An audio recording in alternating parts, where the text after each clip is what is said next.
Welcome to this month's Power and Renewables Engineering Pro News Roundup. My name is Matt, and here are the top stories. The Abu Dhabi clean energy company Masdar has proposed 4 new onshore wind projects in the UAE. The company will develop a 45 megawatt wind farm on Sir Bani Yas Island, 2 27 megawatt farms on Delma Island and Al Sila, and a 4.5 megawatt farm in Al Hala in Fujairah. Wind energy was previously considered unviable in the UAE due to slow wind speeds, but recent developments in wind technology have made the project possible. Once the projects are live, they are expected to deliver almost 105 megawatts of clean energy onto the grid, enough to power over 23,000 homes in the region. Israel-based company Electric Global have been awarded a €1.1 million grant from the Netherlands Enterprise Agency for a new hydrogen powder manufacturing plant in the Port of Amsterdam. The powder plant is part of the Port of Amsterdam and the H2A Association's goal to make the port a central hub for hydrogen carriers, handling up to 1 million tonnes of hydrogen by 2030. The hydrogen will be used for various purposes, including hydrogen fuel production.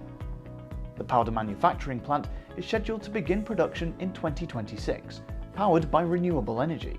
As a part of the MENA Climate Week in Riyadh, Saudi Arabia has signed a Memorandum of Understanding with India in electrical interconnections, green hydrogen, and energy supply chains. The MOU was signed between the visiting Union Minister for Power and New Renewable Energy, Government of India, Sri R.K. Singh, and the Minister of Energy, Government of Saudi Arabia, Mr. Abdulaziz bin Salman Al Saud, on the sidelines of the MENA Climate Week in Riyadh. MENA Climate Week is an opportunity for the region to discuss climate solutions ahead of COP28. The MOU aims to establish a framework for cooperation between the two countries on renewable energy solutions. This includes exchanging energy during peak times and emergencies, co-development of green projects, including renewable energy and green hydrogen, and establishing supply chains for the materials used to develop green projects.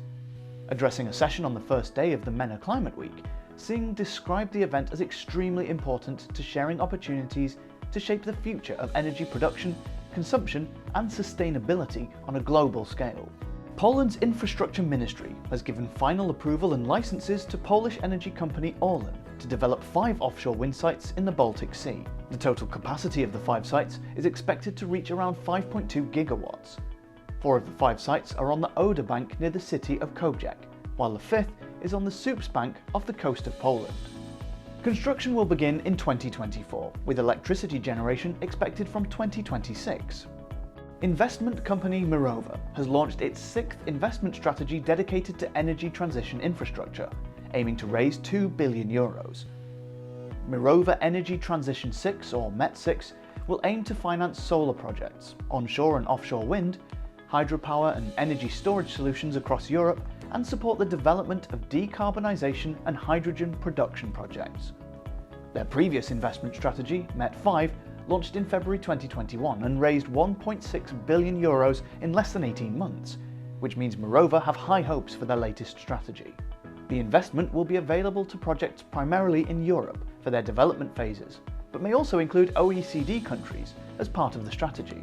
The Dogger Bank wind farm, the world's largest offshore wind farm, has been connected to the grid in the United Kingdom after 8 years of development. Equinor ASA, the Norwegian state-owned operator of the site, announced that the project has a planned capacity of 3.6 gigawatts and is expected to be fully operational by 2026.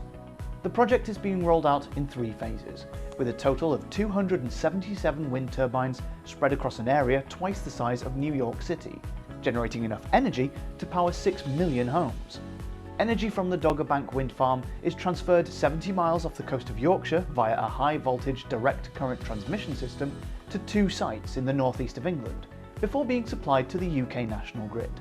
That's all we've got time for today. Don't forget to follow us on LinkedIn at NES Fircroft for your daily dose of engineering news, career advice, and job vacancies.